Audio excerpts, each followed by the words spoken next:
নমস্কার বন্ধুরা, শিলার রান্নাঘরে সবাইকে স্বাগত। আশা করি সবাই ভালো আছেন, আমিও খুব ভালো আছি।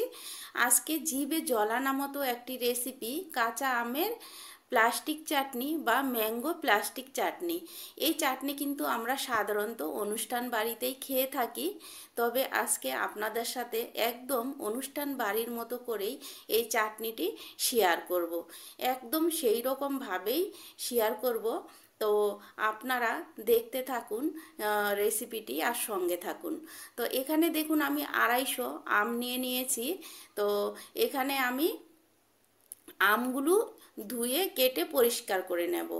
আর এটা কিন্তু এরকম কাঁচা কাঁচা আমই নিয়ে নিতে হবে। আধা পাকা আম বা পাকা আম দিয়ে কিন্তু ভালো হবে না। দেখুন এখানে একদম কেটে সুন্দর করে নিয়ে নিয়েছি, আপনাদের দেখিয়ে দিচ্ছি যে কিভাবে করে কেটে নিতে হবে। এইভাবেই কিন্তু পাতলা পাতলা করে চাটনিটির জন্য কেটে নিতে হবে।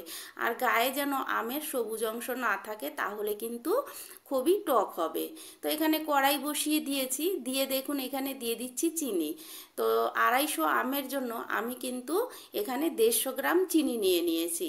এবার চিনি দিয়ে দিয়ে দিচ্ছি এখানে 1.5 বাটি পরিমাণে জল।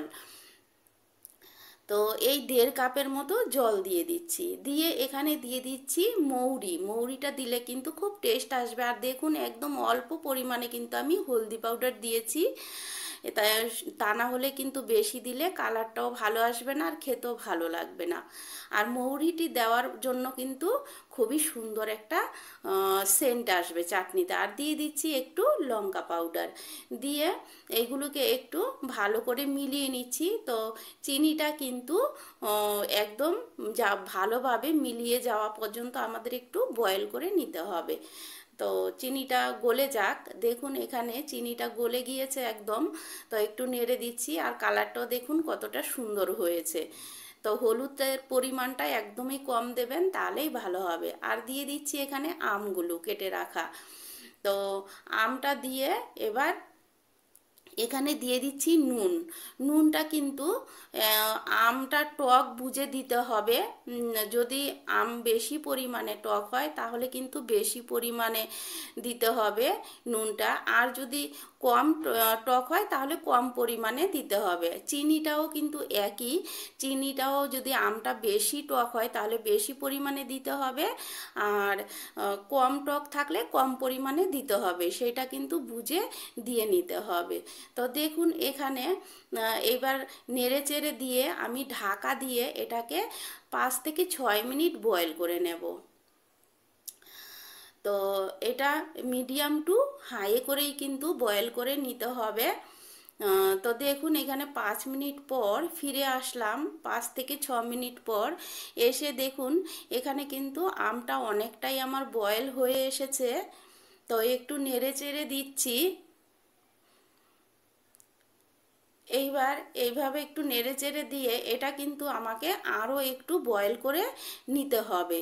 তো আবার এখানে আমি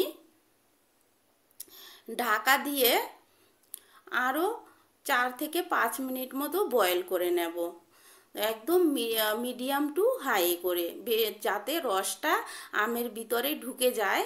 এর জন্য একদম স্লো আঁচে এটাকে করতে হবে। তো দেখুন এখানে একদম সুন্দরভাবে আমার আমটা কুক হয়ে গেছে। এখন এখানে দিয়ে দিচ্ছি আমি কাজু আর কিশমিশ।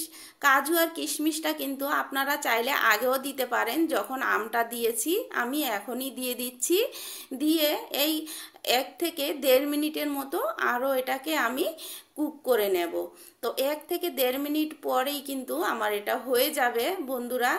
আমার চাটনিটি কিন্তু একদম হয়ে এসেছে, দেখুন দেখিয়ে দিচ্ছি কত সুন্দর কাচের মতো একদম স্বচ্ছ দেখাচ্ছে কিন্তু। তো চাটনিটা আমার হয়ে এসেছে, এর বেশি আমি আর ঘন করব না, এটা কিন্তু ঠান্ডা হলে আরও জমে যাবে। তো নামিয়ে নিচ্ছি আমি। নামিয়ে নিয়ে দেখুন ঠান্ডা করে নিয়ে নিয়েছি।